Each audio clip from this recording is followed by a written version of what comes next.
This is Ryan White.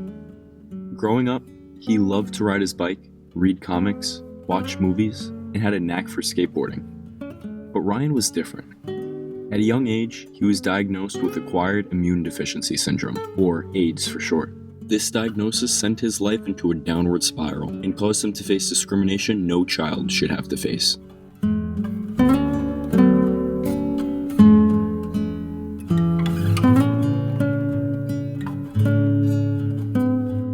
Ryan was born in Kokomo, Indiana on December 6, 1971. Just 3 days after his birth, he was diagnosed with a severe case of hemophilia.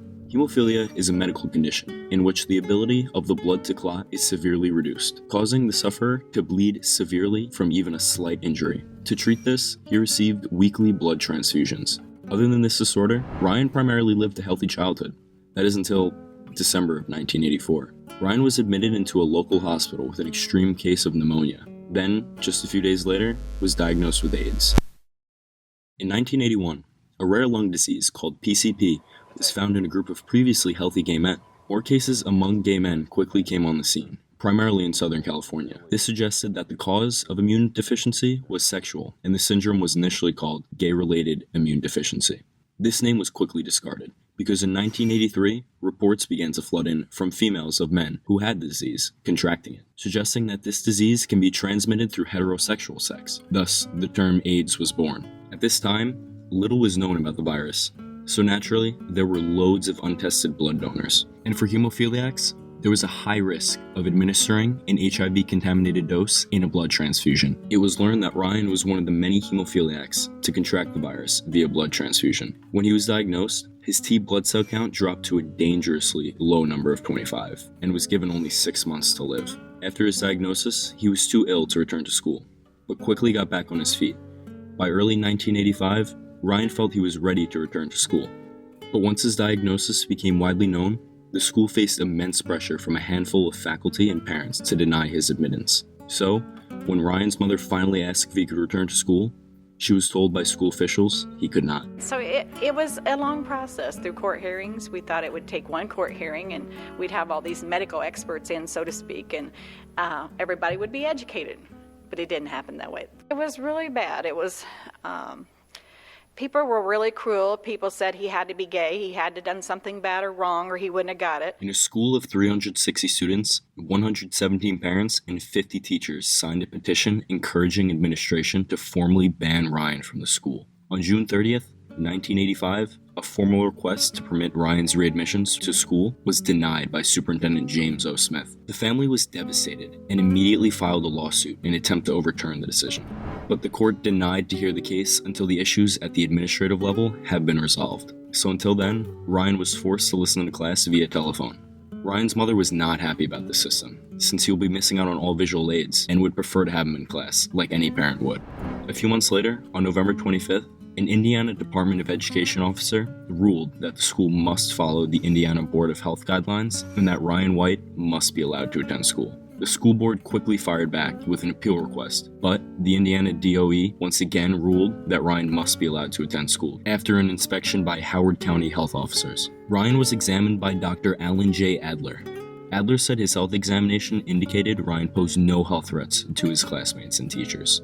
"I do not propose to be an expert on AIDS," the doctor said later. "However, I've reviewed as much literature as I could. It is my opinion that his attendance in school in a normal manner will not pose a threat." The fight to get Ryan back in school has finally been won, but he wasn't exactly greeted with open arms upon his return. Throughout this whole process, people showed just how close-minded they could be and refused to educate themselves on the virus. Many families in Kokomo believed his presence posed an unacceptable risk. When Ryan was permitted to return to school, 151 of 360 students stayed home on his first day. Ryan was taunted at school by other children who wrote vulgar terms on his locker and shouted insults as he passed in the halls. He had few friends, and the school required him to eat with disposable utensils, use separate bathrooms, and waived his requirement to enroll in a gym class. People broke windows of his house and slashed their car's tires. He also worked as a paperboy, and many of the people on his route canceled their subscriptions, believing that HIV could be transmitted through newspaper. Even when his mother went to the grocery store, cashiers would throw her change to avoid touching her hands. A group of families withdrew their children and started an alternative school. According to Ryan's mother, people on the street would often yell, "We know you're queer," at Ryan. But the true breaking point for the family was when someone shot a bullet through their living room window. Luckily, no one was home at the time, but the family finally decided to pack up their things and move out of this hostile community. After finishing off the school year in Kokomo, the Whites moved to Cicero, Indiana, and Ryan enrolled at Hamilton Heights High School in Arcadia. On his first day, he was greeted by the school's principal, superintendent, and several students to show him around. Student Bill Beekler said, "He's had a lot of trouble at other schools, and we decided that he didn't need that here." It's safe to say things were finally starting to go in Ryan's favor. Although his diagnosis has brought him great misfortunes, it surely did put him in the spotlight.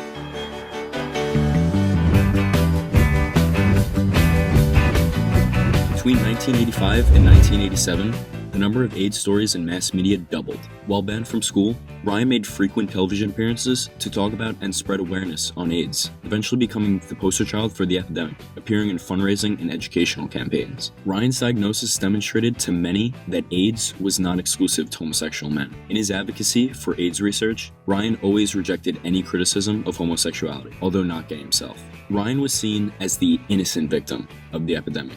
But his family strongly rejected this phrase because it paints homosexuals with AIDS as guilty beings. He befriended a handful of celebrities, including Elton John and even President Ronald Reagan and the First Lady, Nancy Reagan. When he entered high school, he drove a 1988 Ford Mustang, which was gifted to him by his close friend, Michael Jackson. Despite being in the spotlight and receiving massive amounts of donations, Ryan made it clear that he disliked the spotlight. While he loved advocating, he wanted to emphasize that he would trade fame for freedom from his disease in a heartbeat. By early 1990, Ryan's health began to deteriorate rapidly. In his final public appearance, he hosted an Oscars after-party with President Reagan. Though he was noticeably ill, he spoke with Reagan about his future and his hopes to go to college. But just a little over a month later, on March 29, 1990, Ryan was admitted to Riley Hospital in Indianapolis with a respiratory infection. His condition quickly deteriorated and was quickly put on life support. He was visited by Elton John and received many phone calls from well-wishers. Ryan White died on April 8, 1990. Nearly 2,000 people attended his funeral in Indianapolis, and he was buried near his former home in Cicero. Following his passing, numerous charities were created in his honor. The Indiana University Dance Marathon, which started in 1991, raises money for the Riley Hospital for Children. In 1992, Ryan's mother founded the national nonprofit Ryan White Foundation. The foundation works to increase awareness of HIV/AIDS-related issues, with a focus on hemophiliacs like Ryan, and on families caring for relatives with the disease. Elton John also created the Elton John's AIDS Foundation. Congress also enacted the Ryan White Comprehensive AIDS Resources Emergency Act, or CARE for short. The act is the United States' largest federally funded program for people living with HIV and AIDS. And in 2009, Barack Obama signed an extension on the CARE Act. AIDS activist Larry Kramer said in a 1993 interview, "I think little Ryan White probably did more to change the face of this illness and to move people more than anyone." Though Ryan didn't get the opportunity to see the advancements in research and treatment for the disease in the coming years, his activism and constant positive attitude inspired many to stay strong in this time of crisis. At the time when Ryan was diagnosed with AIDS, I mean, we heard of so many drugs coming out, and none of them was worth nothing. I mean, by the time you'd hear one, there'd be another one out. You wouldn't even get to research the one, and none of them worked, And so even in the early 90s, when I was hearing like there was hope, I kind of thought, well, we had that hope too, but it didn't pan out. But they did pan out. The biggest contribution I think that Ryan has made is, and I didn't know it at the time, and that his legacy would be that people are getting their drugs and their treatment, and people are living with AIDS.